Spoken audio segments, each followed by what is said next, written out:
Good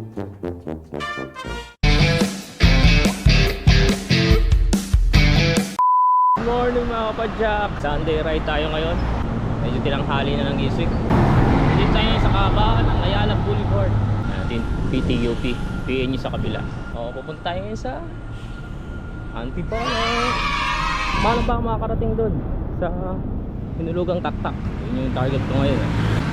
Mula dito, dire-diretsuin ko lang palabas ng Ligarda. Nang makarating ako ng Magsaysay Boulevard, dire-diretso pa rin hanggang makarating ng Aurora, Cubao, at hanggang makarating ako ng Marikina. Sumulong highway, dire-diretso pa rin. Tapos pagdating doon sa Antipolo na, kakanan tayo sa Robinson. Pagpabalik, pagpauwi, sa Tikling na ako bababa.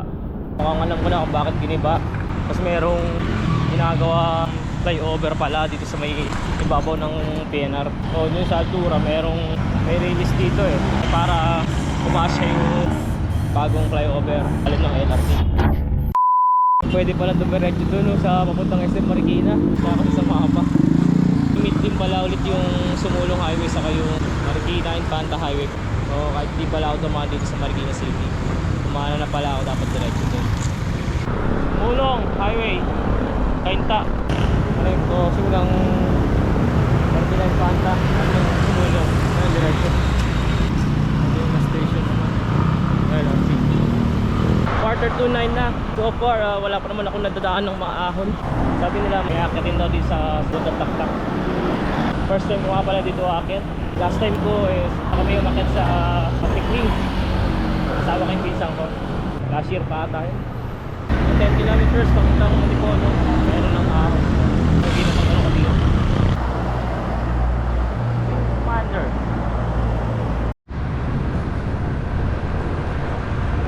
Valley Golf.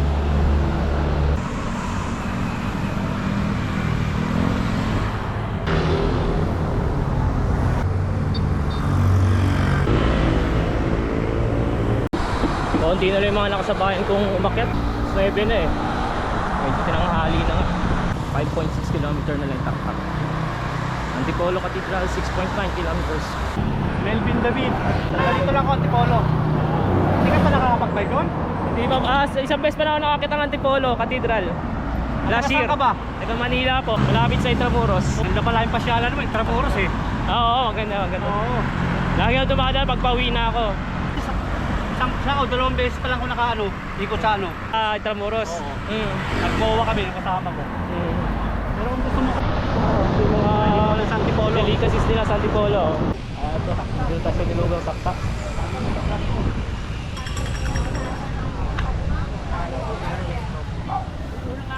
Ayan, namin tambayan dito.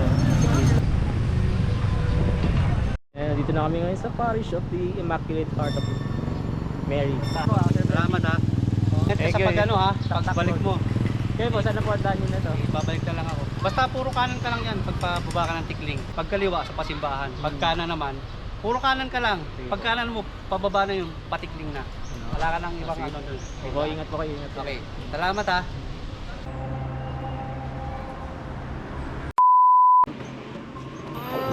Yummy! Pag-alay na pala tayo ng panalangin, mixing panalangin. Nakakain na rin tayo ng lugaw. Pala tayo ngayon sa Daang Bakal. Yung Taktak Road sa kabila pala yun. At ngayon, pauwi na tayo. Bababa tayo ng Tikling. Lalabas tayo na Ortigas Avenue.